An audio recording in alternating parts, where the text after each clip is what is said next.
नमस्कार, राम राम सभी को। आप सभी का बेसिक एजुकेशन 93 चैनल पर स्वागत है। आज का हमारा टॉपिक है वॉइस। ये जो टॉपिक है हम बेसिक से करेंगे और आशा करता हूं कि ये टॉपिक आपको अच्छे से समझ में आएगा। तो करते हैं शुरू। एक्टिव वॉइस यानी इसकी क्या स्ट्रक्चर होती है। पहले तो होता है सब्जेक्ट एक्टिव वॉइस में, फिर वर्ब और उसके बाद क्या होता है ऑब्जेक्ट। और जब पैसिव वॉइस में चेंज करते हैं तो इसका जो स्ट्रक्चर होता है पहले होगा ऑब्जेक्ट, फिर वर्ब और उसके बाद क्या होगा सब्जेक्ट।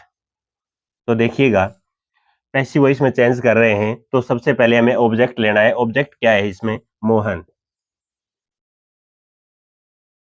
वर्ब कौन सी है फर्स्ट फॉर्म। फर्स्ट फॉर्म को हम किस में चेंज करते हैं। फर्स्ट फॉर्म मिल जाए अस या ईएस या डू या डज प्लस फर्स्ट फॉर्म मिल जाए, इसको हम चेंज करते हैं एज एम आर प्लस में वर्ब की थर्ड फॉर्म। ये बाद में ये सारणी है पूरी कर लेंगे, अच्छे से समझा भी देंगे। पहले देख लेते हैं ऑब्जेक्ट क्या था मोहन। इसके बाद फर्स्ट फॉर्म को हमें किस में चेंज करना है is am are plus third form में। मोहन सिंगुलर है, सिंगुलर के साथ हम क्या लगाते हैं एज। इसके बाद थर्ड फॉर्म पैसिव वॉइस बनाते हैं तब थर्ड फॉर्म ही आएगी। कोई भी वाक्य हो, कोई भी टेंस हो, उसमें हम थर्ड फॉर्म का प्रयोग अवश्य करेंगे। तो मोहन हिज हेल्प्ड, हेल्प की थर्ड फॉर्म क्या होती है हेल्प्ड बाय। आई है सब्जेक्ट, इसको ऑब्जेक्ट में लेके जाएंगे तो ऑब्जेक्टिव केस क्या होता है मी, यानी मोहन इज हेल्प्ड बाय मी। आया समझ में। अब दूसरा करते हैं ही स्पीक्स इंग्लिश। तो इसमें देखिएगा पहले हमें ऑब्जेक्ट लेना है, पैसिव वॉइस में चेंज करेंगे तो ये देखिएगा ऑब्जेक्ट क्या है इंग्लिश, तो ये लिख दिया इंग्लिश। ये स्पीक्स यानी फर्स्ट फॉर्म है, इसको चेंज किस में करेंगे is am are plus third form में। तो इंग्लिश यानी सिंगुलर सब्जेक्ट है, इसके साथ हम क्या लगाते हैं इज। स्पीक की थर्ड फॉर्म क्या होगी स्पोकन। ये ध्यान में रखना है कि पैसिव वॉइस में थर्ड फॉर्म ही आती है स्पोकन बाय। ही का ऑब्जेक्टिव केस क्या होगा, सब्जेक्ट ही है, ऑब्जेक्ट में जाएंगे, इसका ऑब्जेक्टिव केस क्या होता है हिम। जैसे आई का मी होता है, ही का हिम होता है, सी का हर होता है, दे का देम होता है, यू का यू ही होता है। तो यहां पर क्या कर दोगे हिम।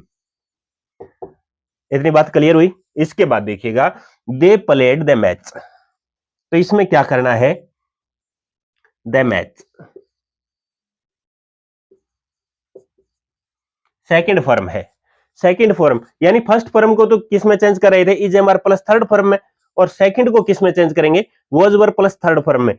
दो टेंस ऐसे हैं जिसमें हेल्पिंग वर्ब चेंज होती है, बाकी पैसिव वॉइस बनाते हैं इसमें हेल्पिंग वर्ब सेम रहेगी, वो उस सारणी में हम करेंगे। तो the match second form was were plus third form में।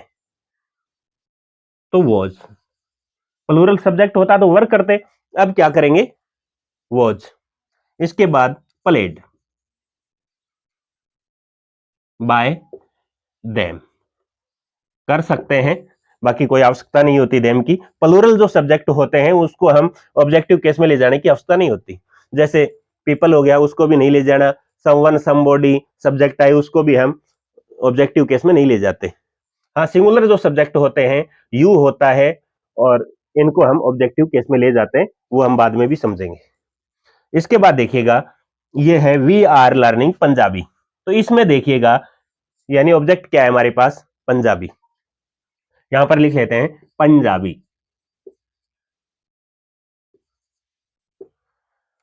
इसके बाद हाँ मैंने बताया कि दो टेंस ऐसे हैं जिसमें हेल्पिंग वर्ब चेंज होती है, इनमें चेंज नहीं होगी।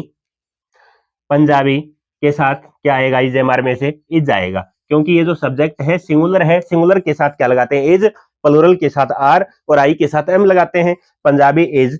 आईएनजी जहां भी मिल जाए तो हेल्पिंग वर्ब के साथ हम क्या लगाएंगे बीइंग। और थर्ड फॉर्म सभी में आती है, क्या हो जाएगा लर्न की थर्ड फॉर्म क्या होती है लर्न।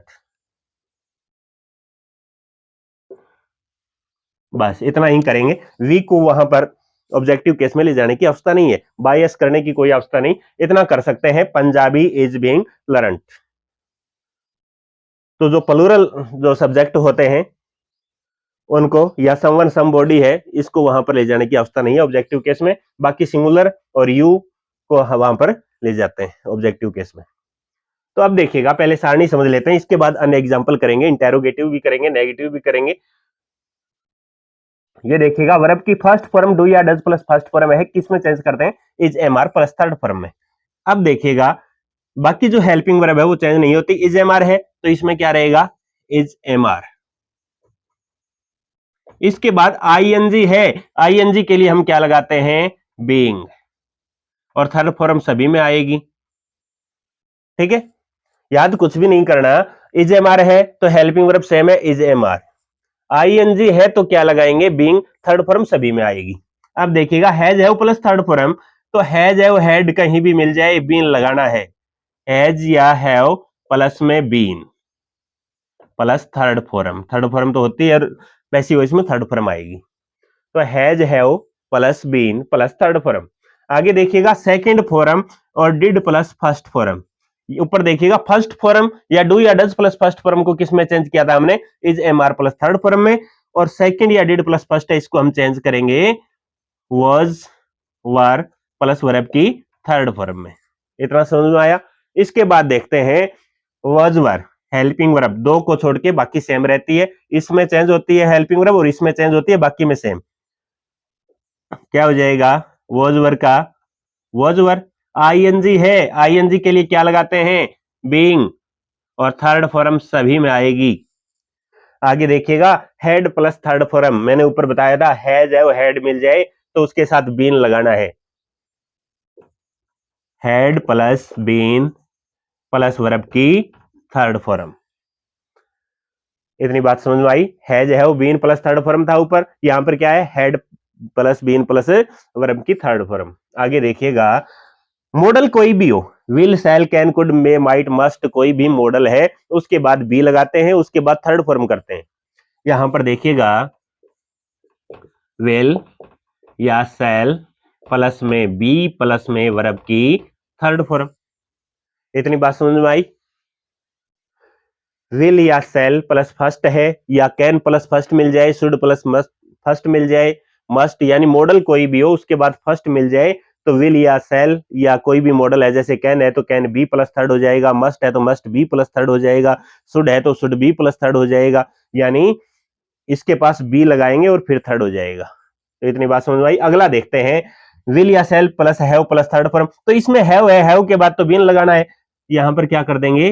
विल या शैल प्लस हैव, हैव के बाद क्या लगाते हैं? बीन प्लस वर्ब की थर्ड फॉर्म। तो ये थी सारणी टेंस के आधार पर। तो इतनी ये सारणी आपको समझ में आई होगी। अब आगे एग्जांपल करते हैं, जो इंटेरोगेटिव है वो भी करेंगे। तो देखो भाई, इसमें देखिएगा, सी मस्ट पे द मनी, यहां पर क्या है? मॉडल है। सी मस्ट पे द मनी, ये क्या है? ऑब्जेक्ट। तो पैसिव वॉइस बनाएंगे तब क्या लेंगे? पहले ऑब्जेक्ट लेंगे द मनी। ठीक है, इसके बाद मैंने बताया था, विल, शैल हो, कैन, कुड हो, मे, माइट हो, मस्ट हो, यानी मॉडल कोई भी हो उसको हम क्या करेंगे? मस्ट, उसके बाद क्या लगाना है? बी लगाना है। और फिर थर्ड फॉर्म, ये पे हमारे पास वर्ब है, फर्स्ट फॉर्म है, तो इसकी थर्ड फॉर्म क्या होगी? पेड। बाय, जो सी है उसको ऑब्जेक्टिव केस क्या होगा? हर। सी का होता है हर, ही का हिम, आई का मी, यू का यू ही होता है। चलो यू वाला भी देख लेते हैं, you can not do it, तो इसमें ऑब्जेक्ट क्या है? इट है, तो इट हम लिख लेते हैं सब्जेक्ट के रूप में। इसके बाद देखिएगा, ये क्या है? मॉडल, यानी can, could, will, should, will, shall, must, might, जो भी है, तो ये लिखा। इसके बाद क्या करेंगे? कैन बी, एक मिनट, जो नोट है, सॉरी, कैन नॉट बी करेंगे भाई, कैन नॉट बी, यानी मेन हेल्पिंग वर्ब है, उसके बाद नोट, फिर बी आएगा। Can not be done, do की थर्ड फॉर्म क्या होती है? डन। बाय, यू का ऑब्जेक्टिव केस क्या होता है? यू ही होता है, यू, यूर, यू। ये आया समझ में? आगे देखिएगा, do you write a letter, तो इसमें ये इंटेरोगेटिव है, ये बात ध्यान में रखना, सॉरी यहां पर लगाया नहीं, इंटेरोगेटिव। तो इसमें देखिएगा, ये यहां पर क्या है? हेल्पिंग वर्ब पहले है, पहले है तो पैसिव वॉइस बनाएंगे तब भी हेल्पिंग वर्ब पहले लिखेंगे। अब ये देखो डू प्लस फर्स्ट फॉर्म है, यहां पर लिखा है मैंने डू प्लस फर्स्ट फॉर्म है, is am are plus third form में चेंज करेंगे, फर्स्ट फॉर्म हो या डू या डज प्लस फर्स्ट फॉर्म हो। तो इसके बाद सब्जेक्ट क्या आएगा, ए लेटर। ए लेटर तो सिंगुलर है, तो इज एम आर में से सिंगुलर के साथ क्या लगाएंगे, एज। आगे क्या है, ए लेटर लिख दिया, एज ए लेटर। फिर थर्ड फॉर्म, राइट की थर्ड फॉर्म क्या होता है, written by you, is a letter written by you. आया समझ में। इंटेरोगेटिव है एक्टिव वॉइस में, तो पैसिव वॉइस इंटेरोगेटिव ही बनेगी। चलो, एक हु को छोड़कर बाकी जो डब्ल्यू एच वर्ड होते हैं वो सेम के सेम आते हैं। चलो इसमें मैं यहां पर ये कर दूं, डू है वाई कर दूं, why do you write a letter, तुम पत्र क्यों लिखते हो, तो वाई का वाई ऐसे का ऐसा आ जाएगा यहां पर, why is a letter written by you. बस इतना ही फर्क है, हु वाले में ऐसा मत करना, हु का एग्जांपल आगे दूंगा उसमें समझा दूंगा आपको। तो बाकी जो डब्ल्यू एच वर्ड है सेम के सेम आ जाएंगे। अब देखिएगा, have you finished your homework, तो इसमें क्या है, हेल्पिंग वर्ब पहले है, ये इंटेरोगेटिव है भाई, हेल्पिंग वर्ब सब्जेक्ट से पहले आए वो इंटेरोगेटिव होता है। तो हम पैसिव वॉइस बनाएंगे, तब क्या करेंगे, जो हेल्पिंग वर्ब है वो पहले ही लिखेंगे, है जो में से पहले आएगा। तो यूर होमवर्क ये क्या है, सिंगुलर होगा, तो हैज में से क्या लगाएंगे, हैज लगा देंगे। हैज, ये जो ऑब्जेक्ट है यूर होमवर्क पूरा लेना है, सीधा होमवर्क नहीं ले सकते, your homework, has your homework, ठीक है। इसके बाद हैज के साथ हम क्या लगाते हैं, बीन लगाते हैं, बीन बाद में आएगा, यहां पर मत लगा देना, has your homework been finished by you. ये है भाई। अब देखिएगा अगले एग्जांपल, देखो भाई, ये है इंटेरोगेटिव, इसमें क्या है, हेल्पिंग वर्ब। तो इसमें जो हेल्पिंग वर्ब है डिड प्लस फर्स्ट फॉर्म है, तो किसमें चेंज करेंगे, was verb plus third form में। ये लिखा है हमने, सेकंड फॉर्म हो या डिड प्लस फर्स्ट हो, was verb plus third form में चेंज की जाती है। तो हेल्पिंग वर्ब पहले है तो पहले ही करेंगे, क्या करेंगे, यू आना है, सब्जेक्ट के रूप में तो वर करेंगे भाई, वर यू। यानी हेल्पिंग वर्ब लिखने से पहले जो ऑब्जेक्ट है वो देख लेना कि सब्जेक्ट के रूप में आएगा वो सिंगुलर है या प्लूरल, तो वर यू। इसके बाद अब्यूज की थर्ड फॉर्म क्या होगी, अब्यूज्ड बाय हिम, और इसके बाद इंटेरोगेशन चिन्ह आएगा। आगे देखिएगा, why did you beat him, इसमें देखिएगा कि why W H word who को छोड़ के जो भी होते हैं सेम के सेम लिखते हैं, ये लिख दिया। इसके बाद डिड प्लस फर्स्ट वही है, ही के साथ क्या लगाते हैं, वॉज वर्ब में से was, did plus first was verb में चेंज होता है, तो वॉज लगा दिया। ये ऑब्जेक्टिव केस हिम है, सब्जेक्टिव आएगा तब क्या होगा, ही। इसके बाद बीटन, थर्ड फॉर्म आ जाएगी, by you, you objective case में जाएगा तो यू ही रहेगा। अब देखिएगा, ये हु के दो सेंटेंस हैं, ये कर लेते हैं, क्योंकि बाकी डब्ल्यू एच वर्ड सेम आते हैं, परंतु इसमें थोड़ा चेंज है। ये देखिएगा, हु को हम जब पैसिव वॉइस में चेंज करते हैं इस सेंटेंस को, हु वाले को, तो बाय होम, क्या करेंगे, बाय होम। आया इतना समझ में। इसके बाद देखिएगा, हेल्पिंग वर्ब आएगी, डब्ल्यू एच वर्ड के बाद क्या लगाते हैं, हेल्पिंग वर्ब। हेल्पिंग वर्ब यहां से देखेंगे, ये सेकंड फॉर्म है सीधी, टीच टॉट टॉट। पता कैसे चलता है, अकेली आती है बिना हेल्पिंग वर्ब के वो सेकंड होती है, हैज और हेड के साथ आए तो वो थर्ड होती है। तो यहां पर क्या है, ये अकेली है तो सेकंड हो गई, सेकंड है तो किसमें चेंज करते हैं, was verb plus third form में। यहां पर सब्जेक्ट क्या लिखेंगे, यू लिखेंगे, तो वाज वर्ब में से क्या करेंगे, वर, और ये यू, वर यू। ये टॉट, टीच की थर्ड फॉर्म क्या होती है, टॉट ही होती है, taught, teach taught taught by, by नहीं आएगा, बाय हुम तो पहले कर दिया, टॉट जो बच गया क्या है, हिंदी, इंटेरोगेशन का निशान आ जाएगा, बाय होम। इसके बाद हेल्पिंग वर्ब लगाएंगे, वो यहां से देखेंगे सेकंड फॉर्म है, वाज वर्ब, तो वर आ गया, फिर यू आ गया, फिर टॉट, फिर हिंदी। आया समझ में। अगला देखिएगा, हु है बाय होम, अभी बताया था मैंने आपको, बाय होम। यहां पर क्या आ गई, ये सेकंड फॉर्म है यहां भी, तो क्या करना है, दिस स्टोरी आएगा अब की बार सब्जेक्ट के, नहीं यू ले सकते हैं भाई, यू है इसमें, दिस स्टोरी नहीं लेंगे, यू ले लेंगे, तो वार, वाज वर में से यू के साथ क्या लगाते हैं, वर लगाते हैं, और इसके बाद क्या आएगा, यू टेल टोल्ड टोल्ड, यानी टोल्ड ही इसकी थर्ड फॉर्म होगी, by whom were you told this story, this story. ध्यान क्या रखना है कि WH वर्ड जो हु है बाय हुम करते हैं, इसके बाद हेल्पिंग वर्ब लिखनी जरूरी है, इसके बाद सब्जेक्ट आएगा, फिर क्या आएगा, वर्ब की थर्ड फॉर्म, जो बच गया वो दिस स्टोरी है तो दिस स्टोरी कर दिया, इसमें हिंदी था लास्ट में हिंदी कर दिया, तो ये था। अब देखिएगा अगले जो एग्जाम्पल हैं, इंपेरेटिव सेंटेंस होते हैं वो कर लेते हैं। देखिएगा, देखो भाई, ओपन द डोर है, ये देखिएगा इसमें इंपेरेटिव वाक्य है, इसमें सब्जेक्ट नहीं है, पहले पहले क्या है, वर्ब है, और उसके बाद क्या है, ऑब्जेक्ट है। तो इसमें कैसे बनाओगे, इसमें एक फार्मूला होता है, क्या होता है, ऐसे वाक्यों में हम क्या करते हैं, यहां पर लिख लेता हूं मैं, लेट लिखेंगे पहले, फिर क्या लिखते हैं, ऑब्जेक्ट प्लस बी, और फिर क्या आ जाएगा, वर्ब की थर्ड फॉर्म, बस इतना ही है। लेट लिखेंगे यानी इंपेरेटिव वाक्य जो वर्ब से शुरू होते हैं उसमें पहले क्या करोगे, यहाँ पे लेट लगा दोगे, इसके बाद ऑब्जेक्ट क्या है, द डोर,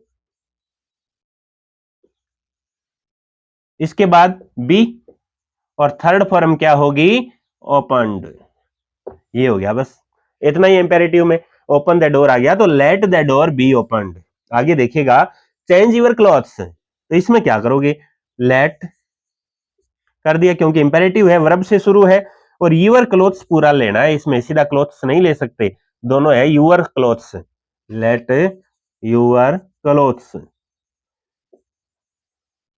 बी, यानी ऑब्जेक्ट के बाद क्या करना है हमें, बी, ये लिखा है ना मैंने, बी, और फिर क्या आएगा, थर्ड फॉर्म चेंज्ड, ये इतना समझ में आया। अब देखिएगा आगे, प्लीज व काइंडली मिल जाए वाक्य में, तो और कुछ नहीं करना, you are requested to, please व काइंडली को हटा देंगे, इसमें क्या करेंगे, यू आर रिक्वेस्टेड टू, यानी प्लीज व काइंडली, प्लीज का मतलब क्या होता है, प्रार्थना ही होता है, तो हम ये लिख सकते हैं ना, you are requested to, to लगाना मत भूलिएगा। आगे देखिएगा, ये पूरा सेम का सेम लिखेंगे, गिव मी ए पेन, आया समझ में। अब देखिएगा, डोंट वेस्ट योर टाइम, तो ये थोड़ा अलग है, इसमें क्या है, आप देखोगे, अब तुम्हारा समय बर्बाद मत करो, ये क्या होगी, सलाह होगी ना, तो ऐसे वाक्यों में आप क्या करना, ऐसे जो सेंटेंस मिल जाए उसमें करोगे, यू आर एडवाइज, एडवाइज क्या होती है, सलाह, यू आर एडवाइज्ड, इसमें देखिए is am are plus third form आती है, इसमें भी is am are plus third form थी, तो पैसिव वॉइस यही बन जाती है, यू आर रिक्वेस्टेड, फिर इसमें क्या है, नोट है, तो नोट टू, नोट टू, ये नोट पहले लगा देना टू से, तो not to waste your time,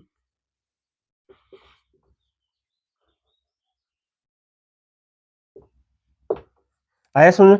अब एक दो वाक्य और बचे हैं वो कर देते हैं, देखो, देखो भाई, it is time to take tea है, तो इसमें देखिएगा, इट इज टाइम है तो इट इज टाइम का इट इज टाइम ले लेना, इसमें इट इज टाइम तक तो सेम लिखते हैं, इसके बाद में वही है, पहले फॉर लिखेंगे अगले वाक्य को जोड़ने के लिए, इट इज टाइम फॉर, इसके बाद मैं लिख देता हूं, इट इज टाइम का इट इज टाइम लिखते हैं, फिर क्या करते हैं, फॉर, फिर आता है ऑब्जेक्ट प्लस टू, प्लस में बी, और प्लस में वर्ब की थर्ड फॉर्म आती है, तो इट इज टाइम फॉर, फिर क्या जाएगा, टी टू बी टेकन, यहां लिख देता हूं, टू बी टेकन, आया समझ। ऑब्जेक्ट क्या था, टी, फिर टू लगा दिया, फिर वी, और फिर टेक की थर्ड फॉर्म क्या होगी, टेकन। ये बात हमेशा ध्यान में रखना, पैसिव वॉइस में थर्ड फॉर्म का ही प्रयोग होता है। It is time to open the shop, तो इसमें क्या करना है आपको, इट इज टाइम, इसके बाद क्या लगा दोगे, फॉर, इसके बाद ऑब्जेक्ट है the shop, to be open. बात हुई क्लियर? आगे देखिएगा, इट इज टाइम वाले आपको समझ में आ गए। अब देखिएगा, एक नेवर का लिया है मैंने, नेवर वेस्ट योर टाइम, तुम्हारा समय बर्बाद मत करो, वही सेम वाक्य है, डोंट वेस्ट योर टाइम या नेवर वेस्ट योर टाइम, तो तरीका वही रहेगा। You are advise to, you are advised to. तो टू से पहले मैंने क्या किया था, उसमें नोट किया था, तो आपको यहां पर क्या करना है, नेवर है तो नेवर पहले लगा दीजिए, never to waste your time. क्योंकि इन वाक्यों में हम क्या करते हैं, जिसमें हम you are advised, you are requested, तो ये आगे टू लगाकर सीधा लिख देते हैं, नोट हो तो टू से पहले आ जाएगा। अब देखो आगे, सिट डाउन प्लीज, तो ये वाक्य आप करके दिखाइए, कमेंट में इसका आंसर जरूर देना कि वो प्लीज वाला वाक्य है, प्लीज में हम क्या करते हैं, तो ये वाक्य आप करेंगे। थोड़ा सा ये रिवीजन करवा देता हूं आपको। वर्ब की फर्स्ट फॉर्म है डू या डज प्लस फर्स्ट फॉर्म है, तो किसमें चेंज करते हैं, is am are plus third form, यानी हेल्पिंग वर्ब दो में चेंज होती है, एक तो प्रेजेंट इंडेफिनिट में, एक पास्ट इंडेफिनिट में, बाकी जो हेल्पिंग वर्ब है वो सेम रहती है। इज एम आर है इसमें, तो इज एम आर का is am are, I N G है तो बीन कर दिया, वर्ब की थर्ड फॉर्म आएगी, इसमें क्या है, हैज है, हेड के साथ क्या लगाते हैं, बीन का प्रयोग करते हैं, थर्ड फॉर्म सभी में आती है।